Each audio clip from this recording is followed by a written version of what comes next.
let's hear from Ukraine itself. We're going to be joined by Oleksiy Goncharenko. He's Ukrainian MP. He's been critical of Volodymyr Zelensky. Let's hear his analysis of where we are now, how Ukraine is feeling, and what might happen next. Oleksiy Goncharenko joins us now, Ukrainian MP, former mayor of Odessa, now the president of the Council of Europe's Committee on Migration, Refugees and Displaced Persons. Oleksiy, obviously there's been a lot of reaction here in the UK to what Trump has said about both Zelensky and Putin. What are Ukrainians saying on the ground there? Ukrainians are saying that it's crazy because we are dying here every day, and it's not time now to argue and to feud with one another. You know, I can tell a lot about what I think about some comments of President Trump, but what is the sense in this? We need United States of America. Without United States of America, it will be extremely hard for us to survive. So the price is hundreds of thousands of people's lives. So I don't want to get too deep in this conflict. We are in a deep crisis already. We need to get out of it. We need to remind one another why it matters, that Ukraine badly needs America and this free world, but the free world also needs us. We also are important. And it's time to remind to one another why. That we are fighting against common enemy, that we are fighting for the same values. And President Trump, he doesn't want to have his own Afghanistan. And I'm sure about this. He doesn't want to look weak comparing to Putin. He doesn't want to lose to Putin. I'm sure about this. So we need to remind all of us this and to get out of all this personal stuff. But do you not think it's damaging that he has actually posted untruths, ironically, on Truth Social? This idea that Zelensky only has 4% support, that Ukraine started this war, and the other claims that he's made that seem to be straight out of the Kremlin playbook. No, he hasn't said. I've heard his comments from Mar-a-Lago. He hasn't said that Ukraine has started this war. It was quite unclear what he said. He said it shouldn't have happened if I would be president, and they shouldn't have started. It was unclear. Speaking about this Zelensky 4%, okay, I mean, Zelensky has more than 4%, but what is the difference? 4%, 94%, 54%, and what? I don't like either, you know, I don't want just to criticize, to sit here and I also will criticize Zelensky. His answer was very bad, saying, Trump lives in some disinformation bubble, and it's not a good comment. Everybody knows that President Trump hates to be criticized publicly, and we are not in the position to do this. Each word of our president, it costs the lives of Ukrainians. What will we do without American support? How many people will die? So that's not the moment for all these, I have 4%, no, I have 57, oh no, you have more than me. It's like teenager argue. I don't like it at all. Given that you want a position where the backing for Ukraine continues, has Europe done enough to back you? Because otherwise, isn't Trump right that we're just in a stalemate, that something needs to change on the ground? Otherwise, this war will just go on forever, wasting lives, huge amounts of money. What needs to change if it's not Trump's plan, which is we've got to get a deal? And who told you that I think that Trump's plan to get a deal is a bad thing? I don't think so. I think we need a deal. We are exhausted. We are super tired. We can't fight here forever. We're running out of people. Yes, it's a pity that we didn't receive support we needed the first year, the second year, when we had more people, more possibilities than we have now. Now we need a deal. But this deal should be with the Ukrainian red lines, that we should remain independent state. I think even Putin realizes now that he can't wipe out Ukraine from the map of the world. But we also need to be sovereign state. What does it mean? It means that we need to be able to make our own decisions about our future, what army to have, where to go, to join European Union, to ask for membership in Nato. Yeah, maybe NATO will not take us today, but we need to be free in our move where we want to. And that is very important. The last thing, territorial integrity. yes, it's clear that for some time our territories will be occupied by Russians. It's bad, I don't like it, but unfortunately with this level of support, we don't have a force to regain the control over them. But it doesn't mean that we're gonna accept that they're Russian, and we will never accept this.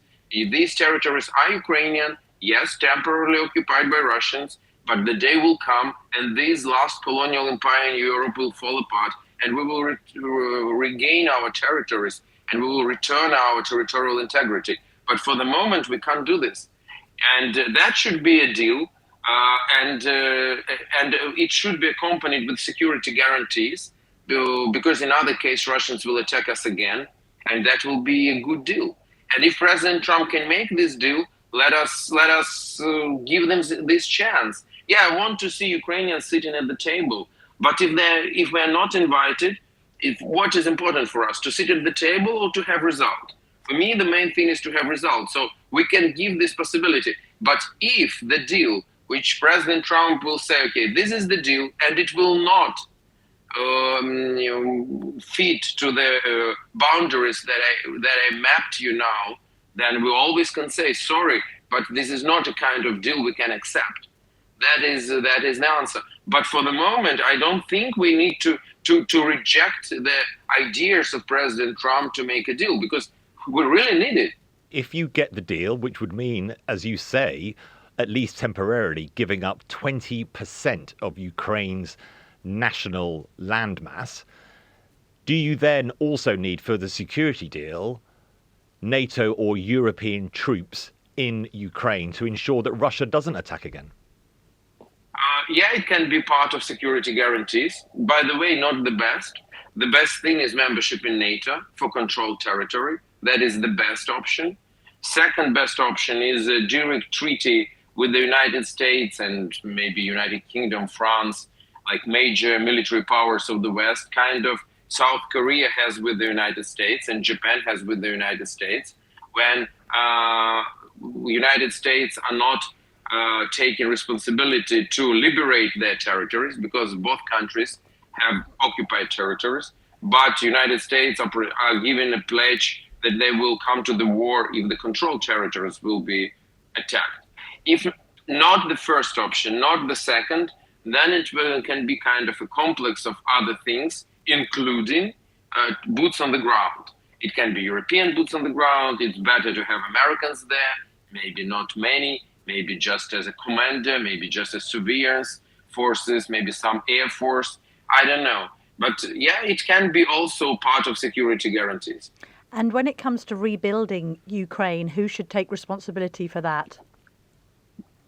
It should be done by the money of Russia. And we have these $300 billion of frozen Russian assets. That's a big money. It's time to seize it. Not just to freeze it like it was for these 3 years, but to seize it right now in favor of Ukraine. Yeah, probably our damage is bigger, but still 300 billion is a big money, and it's we can do a lot with them. And unfortunately, it doesn't look like Russia will pay reparations or anything like this, because unfortunately we can't say that Russia is capitulating, is surrendering. And what is President Zelensky's future in Ukraine? Does he stay or does he go? It's up to Ukrainian people. It's not me who will decide. Me personally, I think for President Zelensky, the best thing now to do is to go out and to say, President Trump, you said I'm dictator. I'm not. And to prove it, I will not run for president again. By the way, in 2019, when Zelensky was running for president, he promised that it will be his one term, that he will not run for the second term, never.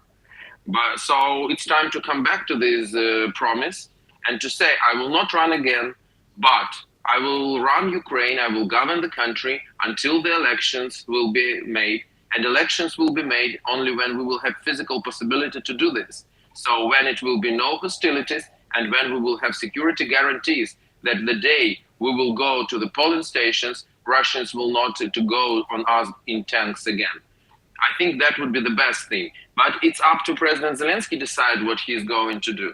In any way, I think for him will be difficult. Next elections will be very difficult because we have a lot of questions to him. Our country was prepared to the war and other things, yeah, but it will be asked later.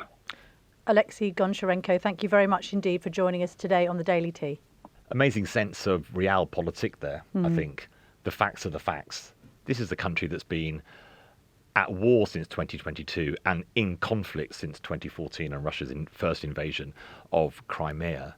And the facts on the ground for Oleksiy Goncharenko are what he needs to deal with, or what Ukraine needs to deal with. So he said, temporary. I can't believe that if Russia takes the land it has seized since its invasion, it will ever be giving it back. But he says that temporarily we'll have to give up 20% of Ukrainian land, that we will wait for Putin to implode and leave and die or whatever it might be, and one day we will get that land back. But for the moment, we must agree to lose that.